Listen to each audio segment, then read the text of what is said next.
पूछ रहा हूँ, आप तो ऐसे चिल्ला रहे हो जैसे यार कोई सवाल करना मेरा अधिकार है, सवाल करना मेरा अधिकार है, आप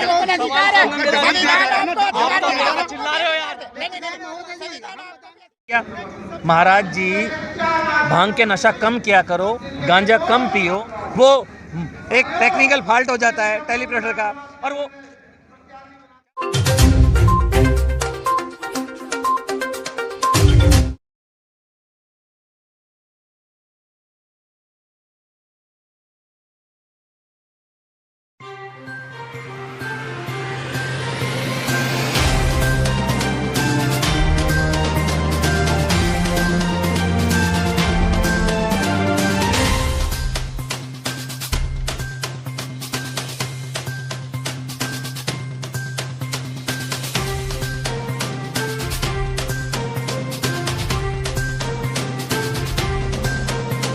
नमस्कार, स्वागत है वॉइस ऑफ इंडिया पर और मैं हूं आपके साथ युवराज सिंह। साथियों, अभी मैं मौजूद हूं गाजियाबाद के कविनगर में और यहां पर आज उत्तर प्रदेश की पूर्व मुख्यमंत्री बसपा सुप्रीमो बहन कुमारी मायावती जी का आगमन है। वे यहां पर आज चुनावी सभा को संबोधित करने आ रही हैं और हमारे साथ कुछ साथी मौजूद हैं। इनसे बात करते हैं और जानने का प्रयास करते हैं कि ये किसे जिताना चाहते हैं, किसे वोट देंगे और किसे मुख्यमंत्री के रूप में देखना चाहते हैं। जी, आपका नाम? राज अम्बेडकर। अच्छा, मैं ये जानना चाहता हूँ कि आपको बीजेपी का शासनकाल कैसा लगा? बहुत ही खतरनाक, मजदूरों के लिए इतना खतरनाक कि जेब में पैसा नहीं है। लोग इतने परेशान हैं, लोग इतने परेशान हैं कि रोजी रोटी नहीं है। आप जा कर के देखो, हमारे क्षेत्र के अंदर नंदग्राम दीनदयालपुर से आते हैं हम लोग, आज तक एक सड़क नहीं बनी है वहाँ पर, एक शिक्षा पे कोई काम नहीं हुआ है। रोजगार तो इतना बेकार हो चुका है कि लोगों के जेबों में पैसे नहीं है, लोग आफत में हैं। लोग केवल क्या इंतजार कर रहे हैं? लोग इंतजार कर रहे हैं कि बहन कुमारी मायावती जी की सत्ता अगर 2022 में आ जाए तो बहन कुमारी मायावती जी उन लोगों का रोजगार दे, उनके शिक्षा दे और उनका जो क्षेत्र है उनके जेबों में पैसा बचना शुरू हो जाए। दोस्तों, एक बात बताइए, आप कहते हैं बीजेपी राशन देती है, क्या राशन खा करके पेट ही तो भरा जा सकता है? क्या इज्जत बचाई जा सकती है? बाबूजी, आपके पास आऊंगा भी। क्या राशन खा करके अपनी सर की पगड़ी बचाई जा सकती है? क्या राशन के अलावा और भी बहुत सारे काम होते हैं हमारे यहाँ। बच्चों की पढ़ाई होती है, शिक्षा पे कोई काम नहीं होता है, रोजगार होता है, उस पर कोई काम नहीं होता है बीजेपी सरकार में। आप देखिए, राशन तो फ्री देते हैं मगर सरसों के तेल को कितना बढ़ा देते हैं मेरे दोस्तों। आप याद रखो, बहन कुमारी मायावती जी की सत्ता को आपके क्षेत्र में कितने स्कूल बने, कितने विद्यालय बने। मैं दूर की बात नहीं करूंगा, बहन कुमारी मायावती जी गाजियाबाद के अंदर जो विकास किया केवल और केवल उसकी बात करूंगा मैं। मान्यवर साहब काशीराम महाविद्यालय गाजियाबाद में देने वाली बहन कुमारी मायावती, पुस्ता बनाया, उधम सिंह रोड बनाने वाली बहन कुमारी मायावती और सिटी फॉरेस्ट देने वाली गाजियाबाद के अंदर बहन कुमारी मायावती। ये जो हमारी पार्टी है, गरीबों की पार्टी है, अगर एक बार आ जाएगी तो रोजगार देगी, शिक्षा देगी और हमें तरक्की देगी। दोस्तों, आप गरीबों की पार्टी कह रहे हैं, लेकिन बहुजन समाज पार्टी इस बार भारत का दूसरा बड़ा राजनीतिक दल, जो कि पैसे में दूसरा बड़ा राजनीतिक दल बनकर उभरा है। देखो, गरीब आदमी, आप कहते हो गरीब आदमी एक रुपया भी अगर देता है तो आप हिसाब लगाओ कितना रुपया इकट्ठा होता है। अन्ना सेठों की पार्टी नहीं है गरीब आदमी, ये चंदे का पार्टी है। चंदा हम लोग 10-10 रुपए चंदे के तौर पर देते हैं पार्टी को चलाने के लिए। देखो, धन्ना सेठों की, बनियापुर अडानी की पार्टी नहीं है, ये पार्टी के हर कार्यकर्ता की है। हम लोग बहन जी को 10-10 रुपए की आर्थिक सहयोग करते हैं। हमारा समाज हर तरह का। आप भी करते हो? क्यों नहीं करते? कब, कितने रुपए तक कर दिया आज तक? 10 रुपए, 20 रुपए, 50 रुपए, जो हमारी अपनी मेहनत की मजदूरी आज तक कितने कर दिए? क्यों? आपको गिनती बताते हैं, हिसाब तो नहीं, आप हिसाब ले रहे हो। हजारों में, लाखों में, नहीं, हजारों में, लाखों में। अगर हमारा कार्यकर्ता 1 रुपए भी देगा तो वो भी कम से कम 20 करोड़ रुपए एक दिन में दे देंगे हम लोग।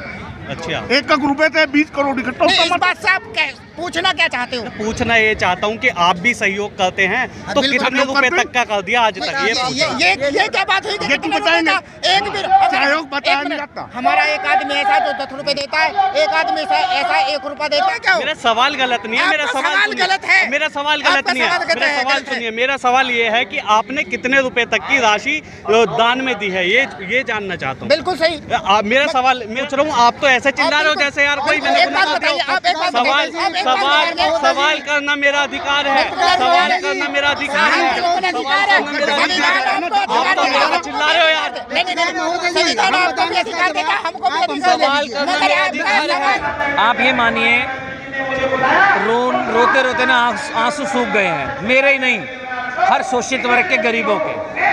आप इसको कैसे भी देख लीजिए, चाहे 2014 से लेके केंद्र का देख लीजिए या यहाँ का देख लीजिए, 17 से लेके यहाँ तक का। शुरुआत इसे जो बहुजन क्या नाम है आपके जो बीजेपी की जो सरकार आई थी, उसका सबसे बड़ा बताता हूँ आपको, जो नोटबंदी हुई वो षड्यंत्र था यूपी चुनाव जीतने का, वहीं से रोना शुरू हो गया था। और आप देखिए कितने रोए हैं, नोटबंदी से लेकर अब तक 30 करोड़ लोग बेरोजगार हो गए पूरे देश के अंदर, कितने लोग लाइनों में ख़त्म हुए, कितने कोरोना में ख़त्म हुए, व्यवस्था कुछ नहीं, सारी चीज़ें मतलब नदी ने जो गंगा नदी है उसने भी अपनी वो डेड बॉडीज़ निकाल के दिखा दी कि क्या हाल हुआ है। तो विकास कुछ नहीं, सिर्फ जुमलों की सरकार रही है। और सबसे बड़ी बात ये कि लूट की सरकार रही है, प्रचार तंत्र को लूटा जा रहा है। प्रचार तंत्र के नाम से 450 करोड़ रुपया हर साल ये महाराज जी प्रचार पे खर्च करते हैं। 950 करोड़ रुपया सफ़ेद दाढ़ी वाला वहाँ केंद्र में खर्च करता है। अगर इतना पैसा आप साल का खर्च कर रहे हो प्रचारों में, तो आप जनता में लगा दो इतना पैसा, तो ना तो आपको पैर धोने की जरूरत पड़ेगी, ना किसी के घर जाके खाना खाने की जरूरत पड़ेगी, ना किसी को फ्री में आपको राशन देने की जरूरत पड़ेगी, लोग अपने आप जिता लाएंगे। तो ये लूट की सरकार है, ये सिर्फ धन्ना सेठों के लिए काम कर रही है। महाराज जी कहते हैं 300 करोड़ रुपए, 300 करोड़ हमने लोगों को रोजगार दे दिया। महाराज जी भांग के नशा कम किया करो, गांजा कम पियो। आप ये तो देखो कि इस उत्तर प्रदेश की जनसंख्या कितनी है। जब पूरे देश की 130-135 करोड़ है तो 300 करोड़ का कैसे रोजगार दे दोगे? आप सोचिए, एक हमारे वो सफ़ेद दाढ़ी वाला कहता है 600 करोड़ रुपये, 600 करोड़ तो हमने मकान बना दिए। अरे भैया कौन से नशे में हो, किसके कहने से ये कह रहे हो? अब ये बात स्पष्ट हो गई कि मोदी जी को बोलना नहीं आता, वो एक टेक्निकल फॉल्ट हो जाता है टेलीप्रिंटर का, और वो क्या करूं समझिए, उनको कोई लिख कर दे रहा है और लिख के देने वाला भी ये नहीं सोच रहा कि 600 करोड़ लोगों के घर बना दिए। अरे इस देश की जनसंख्या के साथ साथ कौन से देश की जनसंख्या जोड़ी है, ये तो दिमाग में लगा लो। उन्होंने एक काम अच्छा किया है, एक काम अच्छा किया है, सबकी कुटाई कर दी। नौकरी वालों को भी पीटा, बेरोजगारों को भी पीटा, सारे तरीके से पीटा है। जो हक अधिकार मांग ले वही देशद्रोही, तो सबको कूट कूट कर सबको एक जगह कर दिया इन्होंने। और ये हमारे लिए बहुत अच्छा हुआ, ये बदलाव है। और इस बार बहन जी पूर्ण बहुमत की सरकार बना रही है। अभी हम गाजियाबाद के कविनगर के रामलीला मैदान में मौजूद हैं और आज यहाँ पर बहन कुमारी मायावती एक चुनावी सभा को संबोधित करने आ रही हैं। मैं जानना चाहूँगा कि आप बहुजन समाज पार्टी को इस आगामी विधानसभा चुनाव में कहाँ देख रहे हैं? मैं पूरी ईमानदारी से और पूरे विश्वास के साथ मैं बहुजन समाज पार्टी को सत्ता में देख रहा हूँ। 2022 में पूर्ण बहुमत की सरकार के साथ देख रहा हूँ।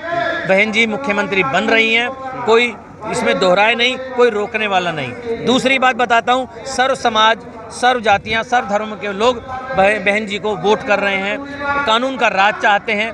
आज प्रशासन अपनी मनमानी से भेदभाव कर ठोकता है, ठोको शासन चल रहा है, या भेदभाव करके मुआवजे देता है, या जो हक अधिकार मांग ले उसको पीट रहा है, जबकि बहन जी के शासनकाल में ऐसा नहीं था। लोग ये कहते हैं 20 लाख बच्चों को रोजगार देंगे, ये देंगे, वो देंगे, ऐसा कुछ भी नहीं है। अगर 20 लाख बच्चों को मैं क्या 1000 आदमी को भी ये रोजगार दें तो थोड़े 1000 आदमी किस चीज़ के, सरकारी नौकरी की तो बात चल रही है।